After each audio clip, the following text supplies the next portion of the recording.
Welcome to A New View. I'm Kim, and I'm here with Juji, Lee, and Shira. We are four friends, speakers, and professionals from different cultures, backgrounds, and age groups coming together to offer healing and inspiration. Dating has changed drastically over the last few decades. As women, we are constantly filtering notions about what to look for and how to find the one. So, what does it take to create a successful dating experience? Ladies? I think I'll go first. Yes, dating has changed a lot in the last even like 10 years, I would say, with apps and online dating and all of that stuff. And one of the things that I found like really useful about having an online experience in dating is that presumably you are all there, like you've put in the effort of creating this profile and writing about yourself and everything. So presumably you are there to find a relationship, or at least you can put up a disclaimer about what you're looking for, right? So that already filters out a lot of what the miscommunication is, because when you meet somebody who's just out and about, you don't know like where they're at in wanting to date and how available they are to be in a relationship. So that's one thing that I found really useful about that platform. But at the same time, I feel like that it all starts with us. It all starts within. How ready are you to be out there in the world, knowing that dating can be a little bit stressful. There is always a chance that you will be rejected by somebody. And to really enter into this process like consciously is what I feel like we're here to discuss today, because, you know, anything that you put true intention behind has a much higher opportunity to yield fruitful results. And of course, we know it all starts within. So that's really what I've come to recently, is like, if you can get clear about what your intention is, then the experience can be a lot more fun. It should be fun, right? You're just like, you're flirty texting and all of that stuff. Like, that should be fun. It shouldn't be like a desperate or like sad or, you know, uncomfortable experience. Of course, there will be weird incidents probably. Oh, yeah. Shira, you want to jump in? Oh, yes, please. Well, this topic is so unbelievable, because never in my wildest dreams did I even think I would be in the dating world, having been with my ex for 32 years. But that's why I took a year off after. So for all the women out there who are kind of in a situation where you're leaving something, it could be like a relationship, not even necessarily a marriage, and wanting to go into the next one, I highly recommend putting the pause button on. Just put the pause button on, because the last thing you want to do, and I've heard this time and time again, how I went from this relationship to that relationship and the same shit happens. It's like, well, hello, maybe it's you.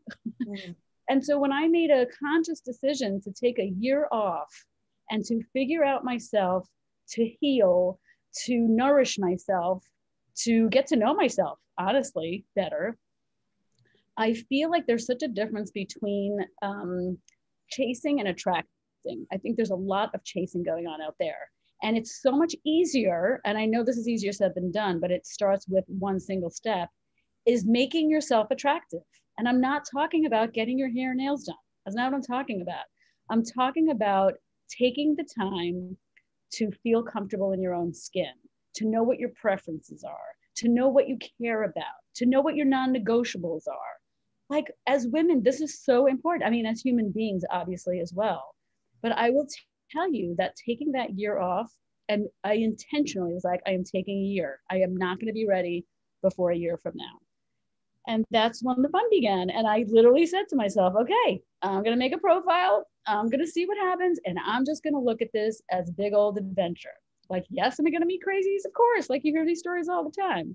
It's like, bring on the crazies. Let's, because then you can go, yeah, you can see very quickly, once you are anchored in yourself, you can very quickly go, nope. As opposed to, well, maybe they look cute. Maybe, no, no. No is a no, and it's a full touch. A lot of that comes with maturity too. And of course. Yeah. Maturity and experience over time. Yes, totally agree with that. But the only thing I wanted to say to that, to wrap it up with, is, you all know, I'm in a relationship right now that feels so good in my heart, because I knew what my non-negotiables are. You all helped me with certain tips and tricks and things to look out for and things to do and visualizations and books, and like all that stuff really, really helps. It just makes you feel a little more confident inside, where you're in charge. I'm in charge. Mm-hmm. Mm-hmm. Yeah. I love that. And I'm married. I mean, all of you have been married, but I'm currently married in the group. And it really, I met my husband a little later, in my late 30s. And I have to say, I'm so happy that I did, because I always enjoyed my singlehood, but I really wish everything that you guys just said. I really wish that an older person, maybe a parent, or even my older sisters, somebody who I look up to, would have expressed some of that to me, or taught me some of that. Even just about boundaries and about your non-negotiables. I mean, when I was younger, in my 20s, and even in I'd say the beginning of my 30s, I didn't have any of that. I didn't know I needed to have any of that. I didn't truly love myself at that time, because I didn't know how. I didn't know that was like a thing I could do, which is so crazy to say, but it's true. But it's so interesting, because when I was in my 30s, I remember I was at a point in my life where I was really frustrated with dating emotionally unavailable men. And I was in therapy at the time, and my therapist, I was dating this one guy, and my therapist said to me, because I was venting to her about the fact that he wouldn't call that often. I think like once every 6 days I'd hear from him, and I would be upset, but it was like I didn't have and maybe it was a maturity thing. Like I almost like held on to hope that he would, come back and call me and change his mind, or maybe I could, I don't know, do something to make us change his mind, because I sort of knew he wasn't into me, but I wouldn't fully admit it to myself. And my therapist said, there's this pattern of dating these emotionally unavailable men. She goes, and they show you the signs right away. So there's something that if you really want to break this pattern, there's something you need to do. And this is the hard part. I said, what is that? She said, you need to run. She said, the second someone doesn't call, the second there's a sign that you feel there, you don't know how he feels, like it could be the smallest thing. She said, but the second you feel that red flag or that doubt or whatever it is, she said, you run. And I was like, well, what do you mean? Like, what if he calls? She goes, you don't call him back. And I was like, what do you mean I don't call him back? If he's calling me, he wants to hang out. He wants to see me. And she's like, but that's a boundary that you have to create for yourself. Do you want someone who's going to call you every 6 days? Do you feel that that's sustainable for you? Do you think that's going to become a really beautiful relationship and turn out to be love? And I'm like, I want to believe it. And that was the thing. When I was younger and more insecure, I would hold on to that belief, like wanting to believe that the person would change or come around, but she was totally right. I did it. I didn't call him back. It was very painful because I was holding on to hope, but I didn't call him back. And guess what? He never called me again. And it said it all, And people show you who they are, believe them the first time. Lee. That's right. That's right. Wow. So yeah, I've been in the dating world, and similar to you, Shira, where you kind of took a year off after your divorce, I did the same. And then I've had my times of, I've had periods of taking time off. But the dating world, I gotta say, has been so interesting and fascinating, and sometimes disappointing. But I do agree that when you set your intention, if you're going dating, first kind of go into it. I believe you need to know what you want. You need to know what you want. Why are you dating? Are you in it just for fun? You know, do you want a serious relationship? And so that's my goal, is to obviously to get into a serious relationship. And I think that one of the most important things is also to find out from the people that you are dating, if there's any interest, is to ask them what their intentions are. I feel that if that's not kind of discussed, you know, in the beginning, it can go on for a long time, kind of like what you said, Kim. You know, the guy may not call you for 6 days and you don't know why, but then when they call, you get all excited. And I think it sets the precedence for where their mind is, you know, is. And if there's interest on both ends, obviously you take it from there. But there have been some very, very interesting dates I've gone on. I mean, I feel like I could write, we could probably all write a book. But, you know, I think what I do going into these dates is just, it's like, it's so important to just have fun no matter what. And it gets tricky sometimes, because if you're going on a date that's like on an adventure or on a hike and something like that, you're kind of committed to that for a few hours. You know, you're going to for a long kind of a plan. So sometimes the drink dates or the coffee dates might be best, especially if there's going to be like some kind of a disaster happening, which I've got a few of those where I've just literally walked out. But all in all, you know, it's you have fun either way, and you know, and keep at it. You know, sometimes it's a numbers game. Sometimes I feel like it's also luck. But having the right intentions, going out there, knowing your own boundaries as well. Very, very big, very big. Well, I'm a fan of maybe sharing some of those fun, crazy lunatic stories, but Z, you have Z, yes. if you want to share, and then I'm going to share a little doozy with you guys. Doozy. Yeah. I mean, I just want to clarify though something, which is something that Kim has expressed about, you know, the difference between dating somebody who's emotionally unavailable and then when like the person comes along who is available for you and whose intentions do match yours. Like, I don't think you'll ever have to ask. You'll know. They like men are so straightforward in that sense. Like, I know that we're just talking about, you know, heteronormative relationships right now, and I can really only speak to my experience in dating, but like anytime that I have created a relationship from dating someone, I've never had to guess where they're at with things. If anything, I feel like men are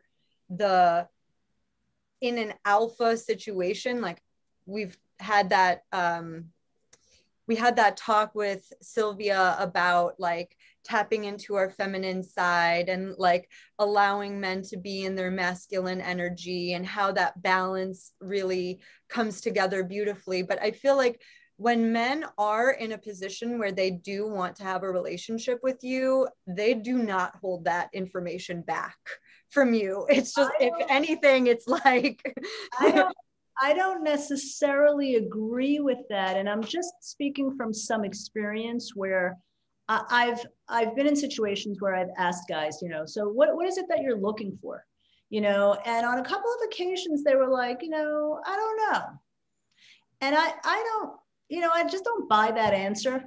Mm-hmm. You know, I feel like they kind of know. Maybe they're afraid of it. Maybe they're nervous. Maybe they're just not at the point of wanting to know. But I've not had as much clarity from some guys, you know, and I think there's a lot of you know, representation as well, and that's a big thing in the dating world. Some profiles have photos that are very old. Some people lie about their age. I mean, and if this is, and guys and girls. And if this is happening, I don't know how clear they might be about what it is that they want. Well, when they're not being clear, that's another thing they're showing you. right? So you can take that vibe and go, if they say, I don't know, they might be saying, I don't know, because they want to know what you want first, right? Or they might not really know, in which case you're like, yeah, no, that's not going to work for me. Sorry, I want someone who knows. Well, let me But ask. Oh, sorry. Go ahead. Sorry. no. I was just gonna. She just said, misrepresentation. I'm like, yeah, I got some good stories to share. But and why don't you can talk about the more substantive No, things. just bringing up the whole. In our case, he is just not that into you. Lee, do you feel like when somebody you date says doesn't have an answer, do you ever feel like they're just not that into you, and maybe that's not why they're clear, or do you believe that they're like I guess the question is, do you think they're being honest? Like, do you think that they really don't know, or they just don't want to tell you the truth? That's such a great question, because I don't know if it's me not trusting their answer or believing, because I have some trust issues. I have some trust issues, and they stem from my relationship that I was married in, and other things in life, but mostly from there. So that could be. It certainly could be that they're not into me, and I'm talking about also sometimes even on the initial phone call. I always like to talk to a guy before I go on a date with him. There's a lot you learn, tons, the voice, the intonation, everything. And so sometimes, depending on the conversation and where it goes, if it's a fitting situation, I sometimes might ask if it's an in-depth conversation, hey, what are you looking for? And so in those cases, I don't, I don't think that it's not that they're into me. When we are face to face, perhaps. I've been on second and third dates also where I've brought up that question later on, and they just don't know. So, who's to say? Well, and everybody's at such a different place in their lives too, especially people maybe who just were divorced or had kids, and it's just a little bit more complicated, or who knows. Yeah. But the one thing that I can just say, being married now a little bit later in life and having, had a whole rich dating life too, is that when I met my husband, Mike, it was the first time I'd ever experienced the non-doubt. The word ease is like the best way to describe it. And I'd never felt that with anyone I've ever dated in my whole life. And I was even in a 3-year relationship in my late 20s. It never felt easy ever. And so it just, when I think of the word ease, I think of the word right for me, and that's just something to ask yourself too, when you're going within and you're trying to figure out what you want to tolerate, what you can tolerate, what your boundaries are, what your internal rules are, all of that is just to also ask that question too. Is this easy? Yeah. Does this bring me any anxiety? Does this bring me any angst? Does this bring me any stress? Right. Because, that's something to look at. Yeah. And another really deep question I feel that I've also been asking myself throughout this dating time on and off is like, are you really ready? Is this really what you want right now? Because there's something to be said for like, being older as an adult now and knowing so much more of what you want in life and how you want to live your life, and having many more questions answered. But at the same time, it's like you get comfortable in your own space, and it's not so easy to sometimes think about somebody else coming into that space, not necessarily invading it, but so I question that a lot, and not that it stops me from wanting to have a relationship, because it is something I feel like I really want, but I have definitely questioned, what is it, or am I resisting something? Lee, that's such good self-exploration, because the truth is that there's no right or wrong, right? Somebody could want a relationship and someone could be like, you know what? I kind of like my independence. I kind of like coming and going as I please. And if a relationship happens, then a relationship happens, But one of the other things that I wanted to make sure I say is that having been in a very long-term marriage, and over the last 10 years of it, the last 10 years for me were very difficult, because I started to wake up to I deserve to be treated a certain way, but I've already laid the foundation for allowing some mistreatment, right? I've already allowed that. So it's very hard to undo that. It's very hard to go, well, you can't, I don't like the way you're speaking to me. And it's kind of like, well, I've been talking to you like this forever, so I have no incentive to change.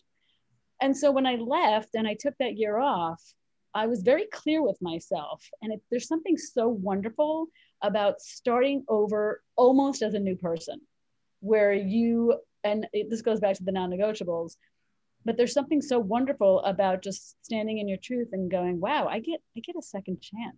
Like, absolutely amazing. I'm not going to squander that chance. right. And I just have to share just one little nugget. So when I was doing the whole dating thing, I had no idea what I was doing. And talking to a ton of people, I mean, it's like a part-time job, literally. I'm not even kidding. You have to keep track of all of it and amazing. And I'm like super organized. So I was just like, okay, this is going to be interesting. Did you create a spreadsheet for it? I didn't have a spreadsheet because I had it all in the match.com thing. So I remember who I spoke to. And I also reached out to a lot of guys that seemed amazing on paper that I never heard from. And you could take that personally, or you could just go, well, they had their own profile. You could have been like pushed down on it, or they may have looked at what you had to say and went, no, it doesn't really work. You can't take it personally, any of it. However, no, this is not a however, but there was one time where this was such a mind-blowing. So I came across this profile and I'm like, cute, funny, interesting, banter, does yoga, like all the signs are pointing in the right direction. And so I was already going to be in the destination that I had to take a train from Long Island, from New York City to Long Island. And I was like, all right, well, I'm already going to be here. So we made a plan. And I'm sitting on a bench and text me, I'm just parking. And so this person's making their way towards me. And I'm like, no, this can't possibly be. He was at least 100 pounds heavier than his pictures. So now I'm like, all right, well, it was actually worked out fine because I'm like, I actually have to make a train back because my friend is in the hospital. I like made up some shit. So I spent like 20, 30 minutes, but I was like, how does someone have the absolute audacity to do something like that? It's well, and it's not even about the weight, it's about the lie. Yes, right? Of course. Yeah. Of course. Yeah. And there's a lot of that online, unfortunately, and not everybody does that, of course, but some do. And then it gets revealed when you see them, whether they're bald now, but their photos had hair, or then you start to realize why all 5 profile pictures, they were wearing a baseball cap and maybe sunglasses. It's like, wait a minute, do you have eyes? What's on your head? Yeah. Those are left swipes now anyway, automatic left swipe. That means no. Shira, I feel like you said something really important though, because yes, we can talk about like getting clear about your own intentions. Yes, we can talk about like the funny stories of what happens in the dating world. But I feel like actually the first couple of weeks are so important in a relationship. Like, I'm not saying this to like put all of this pressure on the first couple of weeks of a relationship, because nobody needs more reason to be stressed out. But it's more of if you see a red flag, like not even a red flag, just you get like a little ping of like, don't like that, I want to clarify it. I feel like this is really the opportunity to do so, and to get very, very, very much into the nitty gritty of what it takes to make a relationship really like flowing with honesty, completely transparent in terms of what your needs are. If there is a disagreement, don't like let it lie and then like expect that to somehow go away. Like, it's really, really so key. Like, that's what I really learned, is that looking back on past relationships, I did not set a foundation for what could grow out of that at all. Like, the only thing that mattered to me in the past is like, do we have fun together? Now, that's a huge like box to check in terms of what I feel makes for longevity in a relationship. But it's also like, can I talk to you about something without you getting upset about it? Can we address something before it turns into something bigger? Can I be honest about where I've come from, where I've been, what I've gone through, and can you do the same so that we set a very solid foundation for what you can build on top of that? And so this is more like third, fourth, fifth date kind of thing. Yeah, but I mean, honestly, like these days, you're texting all between dates too. It's not like, you know, I'm having that experience right now. When I went on my first date with this guy that I'm seeing now, we both agreed it was like being on our fourth, fifth date already, because we got so much out of the way through text messages and phone conversations. It wasn't like I was meeting a stranger. I mean, oracally we were strangers because we'd never been in the same room together, but like I already knew the down and dirty of where he came from and what his deal is. Have you been in the same room with him by now? Oh yeah. Yeah, we actually just went for like a day hike, so there was nowhere to go from there. Talk more about that later, girl. Okay. Yeah. Oh no, it's so much along the lines of what you were saying, Juji, about setting up foundation. You know, when I look back at my 20s and early 30s compared to now, there was definitely a point in the middle there where I really started to gain some confidence with dating and communication. I really don't remember fully expressing myself ever when I dated. I think I was just too scared to like lose the guy if I told him how I felt, or if I asked the hard question of like, are you into me? Like, what's happening, you know? And as I got older, like in my early 30s or so, just somewhere along the way, I started to build more and more confidence. And maybe I just stopped caring so much. Did definitely start to have more fun, but I definitely learned something between like age 32 and 36 when I met Mike, that communication is key.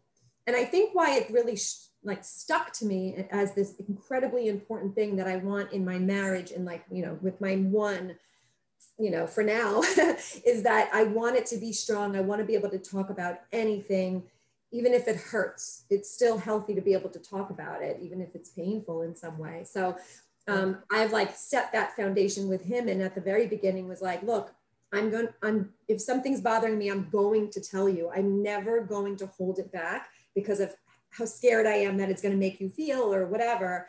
And I've really practiced that in our marriage of 8 years. And he practices it along with me.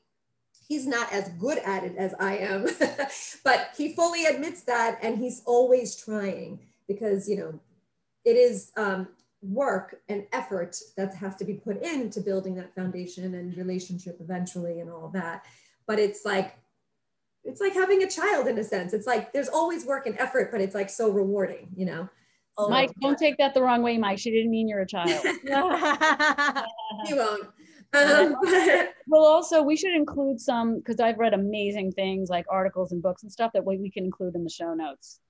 Absolutely. But I think it sounds like the whole point of this conversation is like to really go within and ask yourself, you know, about what you want and what is going to ultimately make you happy and have fun along the way. Just enjoy fun along the way. Bad dates, the good dates. It's all fine. Yep. Yeah, absolutely. Well, ladies, I think that's an awesome place to wrap for today.